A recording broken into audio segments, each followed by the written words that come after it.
तो सभी छात्रों का एक बार फिर स्वागत गणित दर्पण चैनल पे। हम कंटिन्यू पढ़ रहे हैं द्विघात समीकरण जो कि आपके चौथा अध्याय है। इसके अंतर्गत हमने प्रश्नावली जो 4.1 है वो कंप्लीट पढ़ ली है। और वो आपने अगर वीडियो नहीं देखे तो उनको प्लेलिस्ट में जाके आप देख सकते हैं। नेक्स्ट आगे बढ़ते हैं प्रश्नावली 4.2। अब 4.2 के अंदर आपके पहला प्रश्न आपको मिलेगा कि गुणनखंड विधि से निम्न द्विघात समीकरणों के मूल ज्ञात कीजिए। आपने द्विघात समीकरण का जो व्यापक रूप है उसको अच्छे ढंग से आप समझ गए हैं। अब द्विघात समीकरण के मूल है वो किस ढंग से निकाला जाता है गुणनखंड विधि से, तो आज उसके बारे में देखेंगे। तो चलिए शुरू करते हैं। नेक्स्ट पेज पे लेता हूं मैं इस प्रश्न को। ये प्रश्न ले लिया मैंने कि गुणनखंड विधि से निम्न द्विघात समीकरणों के मूल ज्ञात कीजिए। क्या निकालना आपको? मूल। अब इसको गुणनखंड विधि से हल करना, कहने का अर्थ द्विघात समीकरण को कैसे हल करते हैं वो आपको यहाँ समझना है। तो लेता हूं मैं सबसे पहला प्रश्न। फर्स्ट पहला प्रश्न है आपके x square minus 3x minus 10 बराबर 0। एक प्रश्न को अच्छे ढंग से समझना है तो आप इजीली किसी भी प्रश्न को कर पाएंगे। और ये काफी इंपॉर्टेंट है, गुणनखंड विधि से द्विघात समीकरण को हल करना। एक प्रश्न आपको बोर्ड के अंदर मिलेगा ही 100%, इसलिए आपको अच्छे ढंग से समझना है इसको। मैंने प्रश्न ले लिया। अब आपको यहाँ पे साइड में थोड़ा रफ कार्य करके मैं बताऊंगा जिससे आपको बेहतर समझ में आएगा। तो यहाँ मैं लाइन खींच लेता हूँ। अब देखिए यहाँ पे ये जो आपको दे रखा है द्विघात समीकरण है x square minus 3x minus 10 बराबर 0 है। तो एक व्यापक द्विघात समीकरण है, वो होता क्या है? A x square plus b x plus c बराबर 0। ये एक व्यापक द्विघात समीकरण का रूप है, ठीक है। अब एक्स स्क्वायर का जो गुणांक है उसको कहते हैं ए, एक्स का गुणांक है उसको कहते हैं बी, और अचर पद है वो क्या है? सी। पहले प्रश्न के अंदर मैं समय लूंगा आपको समझाने के लिए, बाकी जितने भी प्रश्न है वो जल्दी जल्दी आराम से हो पाएंगे, क्योंकि जब तक आप समझेंगे नहीं मेथड को तब तक आप प्रश्न में अटेंड नहीं कर पाएंगे उस प्रश्न को। तो यहाँ पे अच्छे ढंग से इसको समझना है। देखिए एक्स स्क्वायर का जो गुणांक है वो क्या है? ए। तो इसकी तुलना करना है ये जो प्रश्न है इससे। देखिए यहाँ पे एक्स स्क्वायर का गुणांक क्या है? कुछ नहीं है तो क्या होता है? एक। तो एक लिख के मैं आपको समझा देता हूँ। चलिए यहाँ लिख लेता हूँ एक, ठीक है। एक्स स्क्वायर का गुणांक क्या है? यहाँ पे कुछ नहीं है तो एक लिख लिया मैंने। अब यहाँ पे एक्स का गुणांक क्या है? बी। तो यहाँ पे एक्स का गुणांक क्या है? 3, ठीक है। सी यानी अचर पद है ये, वो कितना देखने को मिल रहा है? 10। अब आपका सबसे पहला काम क्या है कि जो एक्स स्क्वायर का गुणांक है यानी ए, इस ए का गुणा करना है सी से। ये गुणनखंड विधि के बारे में हम अध्ययन कर रहे हैं, इसलिए आपको क्या करना है, जो एक्स स्क्वायर का गुणांक है, देखिए एक्स स्क्वायर का गुणांक क्या है? 1। तो 1 का गुणा किससे करना है? अचर पद से। यानी यहां मैं गुणा कर रहा हूं, देखिए 1 का गुणा करूंगा 10 से, तो क्या आ गया मेरे पास? 10, ठीक है। जो भी आपके गुणनफल आता है वो आप लिख लो, ये आप रफ कार्य करना है इसको। फिर देखिए जो 10 है, इस 10 के ऐसे टुकड़े करना है, टुकड़े यानी गुणनखंड। देखिए गुणनखंड विधि से आपको बोला है तो ऐसे गुणनखंड करना है, ऐसे टुकड़े करना है कि जो गुणा करने पर तो ये आए 10 आए, और आपके घटाने पर 3 आना चाहिए। अब घटाने पर 3 क्यों? क्योंकि जो बी है बीच में देखिए क्या है? ये 3 है, ठीक है। अब मैंने बोला है कि घटाने पर आने चाहिए, घटाने यानी जो बड़ी संख्या में से छोटी संख्या घटाएंगे तो आपके आना चाहिए 3। अब घटाने पर ही क्यों बोला, जोड़ने पर क्यों नहीं बोला? तो आपको इसको देखना, ये जो माइनस है इसलिए आपको ध्यान रखना कि घटाने पर आना चाहिए। यहाँ पे अगर आपके प्लस दिखने को मिलेगा, यहाँ पे अगर प्लस है तो आपके जोड़ने पर आना चाहिए। अब जोड़ने पर और घटाने पर क्या है वो अभी आपको अच्छे ढंग से समझ में आ जाएगा। देखिए मैं आपके यहाँ टुकड़े बता रहा हूँ। देखिए 10 कब आएगा? मैं टुकड़े लिख लेता हूँ 5 और 2, ठीक है। देखिए 5 इंटू 2 करूंगा तो मुझे प्राप्त हो जाएगा 10, ठीक है। 5 का गुणा 2 से किया 10 आ गया, और 5 में से 2 को घटाऊंगा तो मेरे पास आ गया 3, यानी टुकड़े मुझे मिल गए। अब टुकड़े आप जितनी सवाल प्रैक्टिस करेंगे उतनी जल्दी आपको प्राप्त हो जाएंगे। जैसे जैसे सवाल करेंगे आपके टुकड़े आपको जल्दी मिलने लगेंगे। तो देखिए यहाँ पे 10 लाने थे गुणा करने पर, तो 5 इंटू 2 किया तो 10 आ रहे हैं, और घटाने पर मुझे 3 लाने थे तो मैंने 5 में से 2 को घटाया तो 3 आ गया। यानी बड़ी संख्या में से छोटी संख्या घटाने पर क्या आना चाहिए? 3।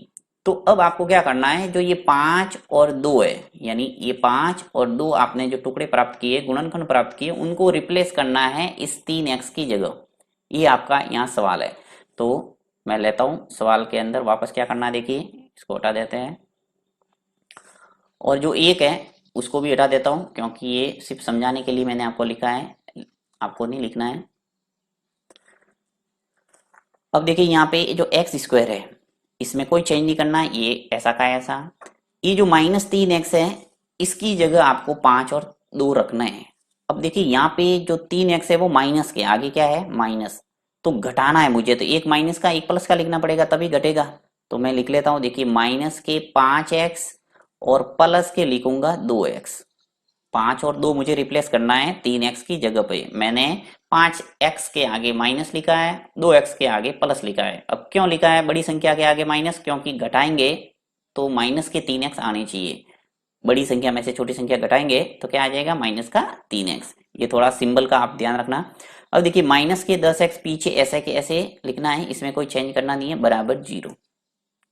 इस स्टेप से ये स्टेप आ गई। अब ये स्टेप से वापस ये पहली वाली स्टेप आती है, यानी ये आप एक बार चेक कर लो, उसके बाद में आगे बढ़ो ताकि आपके सवाल में कोई गड़बड़ नहीं होगा। तो देखिए एक्स स्क्वायर ऐसा का ऐसा है, ठीक है, -5x है और प्लस के 2x है। जब घटाएंगे तो -5x में से 2x घट जाएगा क्योंकि समान पद है, तो आ गया माइनस का 3x। ओके, और -10 है, इसमें कोई चेंज किए ही नहीं है अपन ने, वैसा का वैसा है और बराबर 0 मैंने लिख दिया।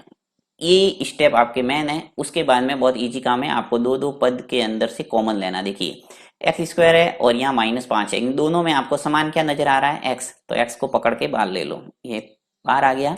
ब्रैकेट के अंदर क्या बचेगा, देखिए यहाँ से एक्स स्क्वायर था, यानी 2x थे, इसमें से एक x को मैंने पकड़ कर बाहर ले लिया, तो अंदर क्या बचा, 1x। फिर देखिए यहाँ माइनस है तो माइनस लिख लो, ये माइनस आ गया। यहाँ से मैंने x को बाहर ले लिया तो अंदर क्या बचेगा, 5।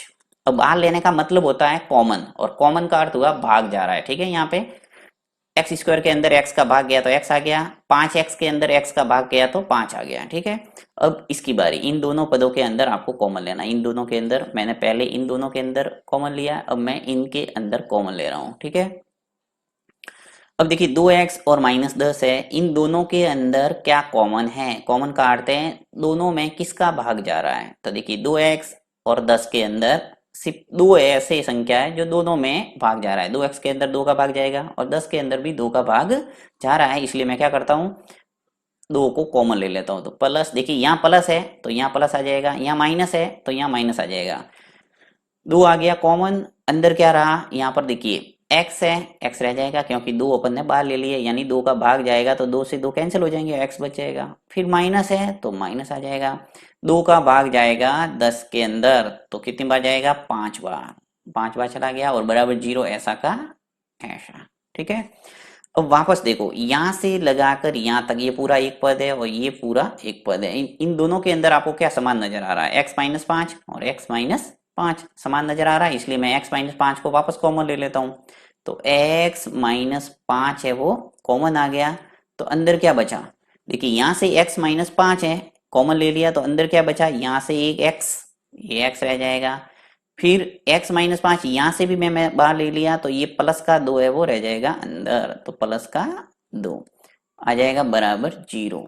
आपके गुणनखंड हो गए। यहाँ पे बोला था कि गुणनखंड विधि से निम्न दी गई समीकरण के मूल ज्ञात कीजिए, तो ये आपके 2 ब्रैकेट हो गए, यानी आपका काम हो गया पूरा। यहाँ से हम मूल निकाल सकते हैं, तो यहाँ मैं अंत में आपको मूल निकाल के बता देता हूं।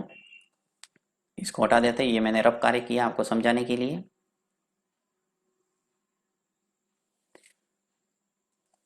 अंत में लिखेंगे मूल के लिए,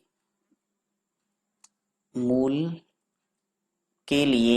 अब मूल के लिए आपको करना क्या है, मूल निकालना है, तो आपको क्या करना है, ये जो ब्रैकेट मिलते हैं आपको अंत में उनको 0 के बराबर करना है। तो देखो पहला क्या है, x-5 है, ठीक है, इसको कर दो 0 के बराबर।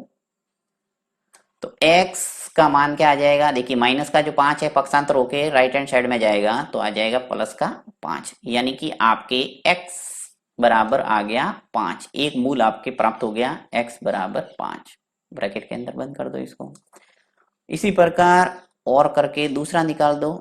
दूसरा क्या है, x प्लस 2, ये दूसरा ब्रैकेट ले रहा हूं, तो x प्लस 2 इसको भी 0 के बराबर करो। सब सवालों के अंदर यही प्रोसेस करना आपको। तो x प्लस 2 बराबर 0 आ गया, तो x का मान कितना आ जाएगा, देखिए प्लस का 2 है ये जब इधर जाएगा जीरो की साइड में, राइट हैंड साइड में पक्षांतर होगा, तो क्या हो जाएगा माइनस का 2, राइट।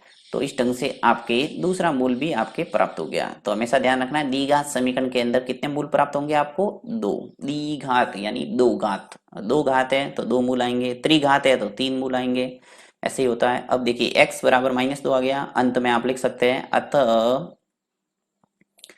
द्विघात समीकरण, अतः द्विघात समीकरण के मूल कौन कौन से हैं, एक तो 5 है और एक -2 है। तो लिख लेते हैं मूल 5 तथा -2 है। ये आ गया अंतिम उत्तर। तो इस ढंग से आपको प्रत्येक सवाल को करना है।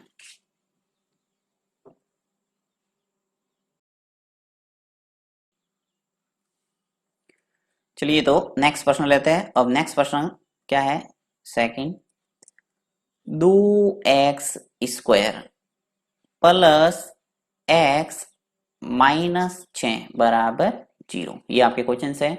अब पहले प्रश्न के अंदर जो भी आपके कोई डाउट है रहा है तो इस प्रश्न के अंदर आपके क्लियर हो जाएगा बिल्कुल। देखिए सबसे पहला काम क्या होता है, ax² plus bx plus c बराबर 0, ये एक व्यापक रूप है और इसको दिमाग में आपको रखना ही है, द्विघात समीकरण का व्यापक रूप, ठीक है। सबसे पहला काम क्या होता है, x² का गुणा यानी a, इस a का गुणा करना है c से, ठीक है। अब a का गुणा c से करना है, यानी यहाँ पे x² का गुणा क्या है 2, इस 2 का गुणा किससे करेंगे 6 से, ठीक है। यहाँ माइनस प्लस आपको देखना ही नहीं है, वो माइनस प्लस अपने आप प्रश्न के अंदर आपके एडजस्ट हो जाएगा। तो 2 का गुणा मैं कर रहा हूं 6 से, ओके, कितना आ गया आपके 12। अब आपको सोचना है कि 12 के ऐसे टुकड़े करना है कि गुणा करने पर तो ये 12 है और घटाने पर आना चाहिए 1। अब घटाने पर 1 क्यों बोला मैंने, क्योंकि यहाँ पे माइनस है इसलिए तो मैंने घटाने पर बोला। अब 1 क्यों आना चाहिए, क्योंकि यहाँ x का गुणांक क्या है, कोई नहीं है तो 1। देखिए कोई नजर नहीं आ रहा है आपको, तो इसका मतलब गुणांक कितना हुआ 1, ठीक है। जहाँ पे आपको गुणांक नहीं नजर आए उसका गुणांक कितना होता है 1। देखिए यहाँ पे पहले सवाल के अंदर आपके गुणांक कितना था, ये 3। तो मैंने क्या बोला था कि गुणा करने पर तो 10 आना चाहिए और घटाने पर 3 आना चाहिए। यहाँ पे क्या बोला मैंने कि गुणा करने पर तो आपके क्या आना चाहिए 12 और घटाने पर आना चाहिए 1, राइट। तो ये आपको टुकड़े ढूंढने हैं, तो चलो ढूंढो। क्या हो गए 4 और 3, राइट। 4 इंटू 3 कितने हो गए 12, 4 का गुणा 3 से करेंगे तो क्या आ जाएगा 12, और 4 माइनस 3 करूंगा तो क्या आ जाएगा 1। मुझे यही लाना था, यानी कि मेरे टुकड़े 4 और 3 है वो परफेक्ट है, ओके। अब मैं इन 4 और 3 को यहाँ x की जगह रिप्लेस कर दूंगा, बाकी जो फर्स्ट और ये थर्ड इसमें कोई चेंज करना ही नहीं है। बढ़ते हैं आगे, सिर्फ ये टुकड़ा ढूंढने वाला ही इसके अंदर विशेष बात है, बाकी 3 स्टेप के अंदर इसका उत्तर आ जाता है। देखिए यहाँ पे सबसे पहले 2x², तो 2x² ऐसा का ऐसा, इसमें कोई चेंज नहीं। ये जो प्लस का x है यहाँ पे आपको क्या करना है 4 और 3 को रिप्लेस करना है। तो देखिए प्लस का 4x और माइनस का करूंगा 3x।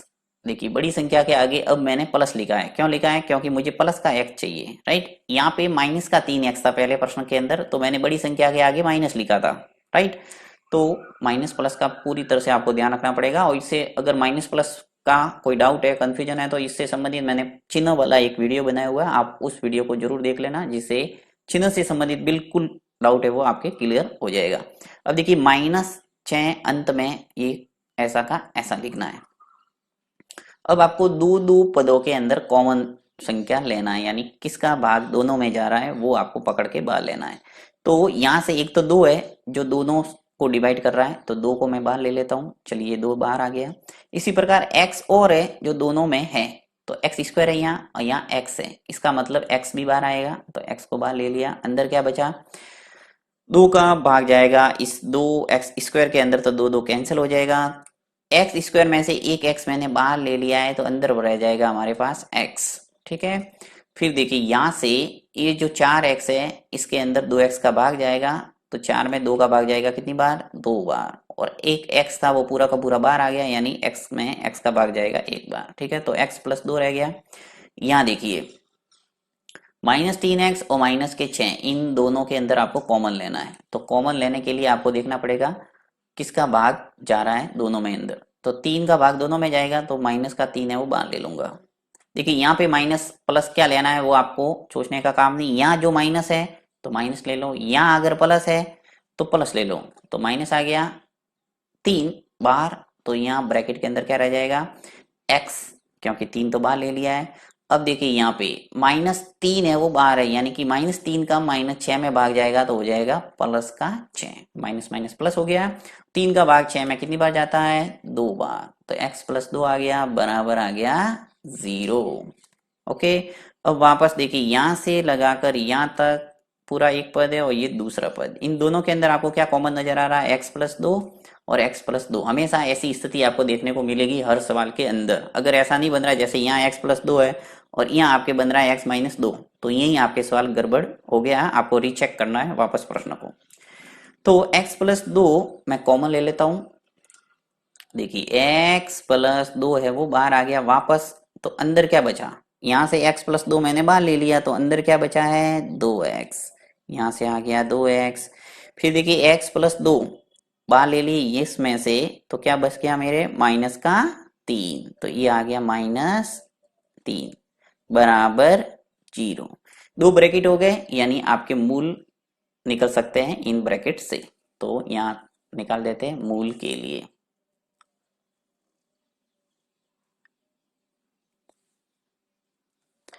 यहाँ लिखता हूं मूल